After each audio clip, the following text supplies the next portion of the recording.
jira. Haa ta'u garuu dallaaltonni naggaadonni siyaasaa tokko tokko dhukkuba kanarraa waa buufachuudhaaf warra hamuumachaa jiruu fi yaa rabbi dhukkuba kana nu bal'isi warra jechaa jiruutu jira. Warri kun amma fakkeenyaaf warra reefka maxxansuudhaaf jarjaru warra du'a naggada bare kun ogeeyyoota fayyaatis haa ta'u tilmaama garaagaraa kaasaa jiran.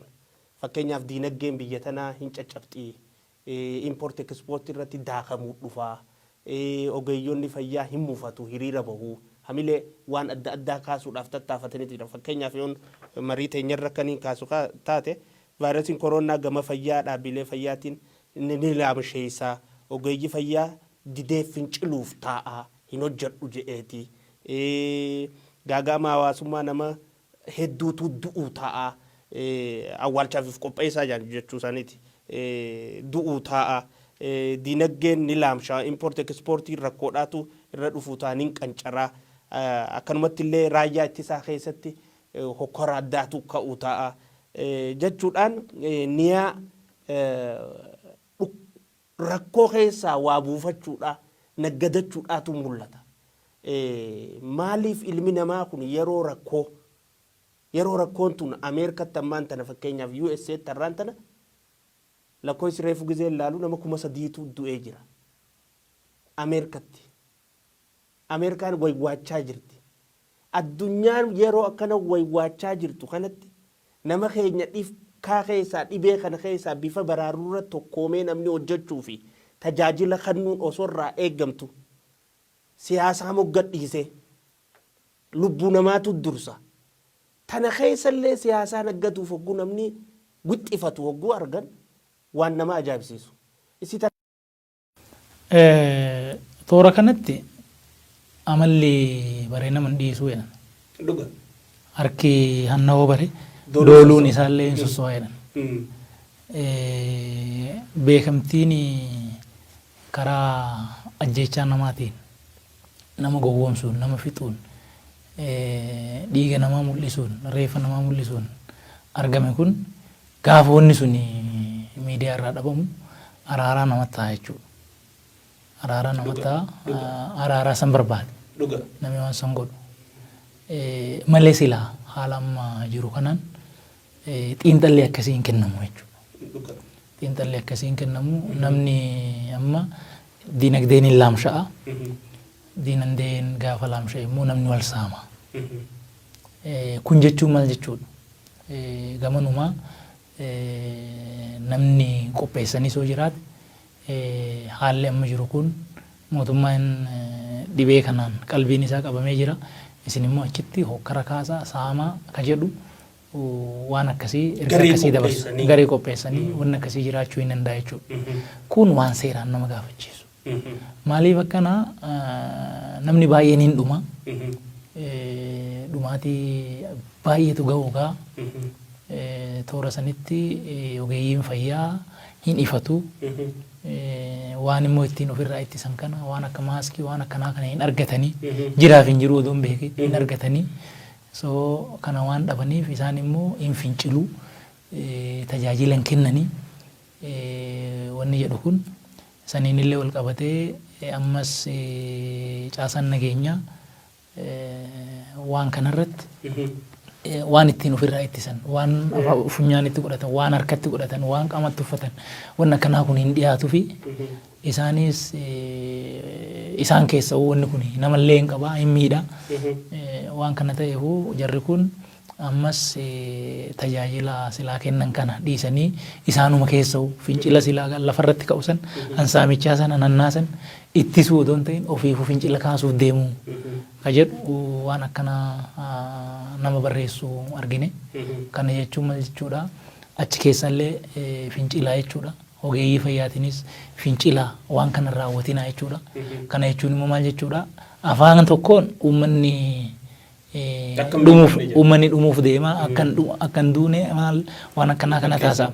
Garanaan immoo ogeeyyiin fayyaa of kennanii akka waan kana irratti hin duulle dhibee kana ittisuu irratti kan rakkate gargaaruu irratti isolation center keessatti tajaajiluu irratti qorachuu irratti warra dhibamee warra dhukkubni irratti argamerree yaaluu irratti akka isaan onneedhaan bahanii hin hirmaanne deema fincilaa waan kana hin godhinaa akka jedhu ergaa karaa keessaa dabarsuu jechuun namni haa dhumatu jechuudha. Namni haa dhumatu jechuudha. Caasaan nageenyaa fincilii waan ajajni siin jedheen dhagahini gaafa jedhamu kunis olaantummaan seeraan kabajamini caasaan nageenyaa dhibee ittisuu kanarrattis qoodan fudhatini. Of course qoonni isaanii waan mootummaan gubbaa dabarse sosochiin uummataa ka dhaabbate kun taaksiin magaala keessaa an dhaabbate kun ka hojii irratti ooluu danda'u karaa caasaan nageenyaati. So caasaan nageenyaa kan akka inni waan kana raawwanne dhoowwuu jechuun dhibeen kun ammas haa faffaca'u namni haa dhumu ka jedhu jechuudha. Silaa yeroo akkanaatitti maal inni kan namni jedhu poolisiin raayyaan ittisaa caasaan nageenyaa gubbaa haga jalaatittu waadaan inni seenu ofii badee biyyaaf uummata baraaruun wannoon isaatu. Caasaan fayyaallee akkasuma of kennee wareegama kaffalee uummata isaa biyya isaa balaarraa baraaruun gaafa dhibeen hamaan akkanaa galee jechuudha. So wanni silaa namni namaan jedhu yeroo akkanaa kanatti yeroo hamtuu kanatti waa hundi isinii guutuu hin danda'u.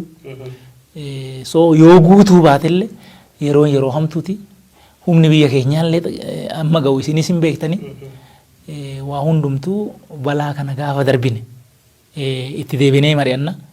Amma yeroo itti waan ofii yaadanii miti yeroo biyya baraaruuti yeroo uummata baraaruuti.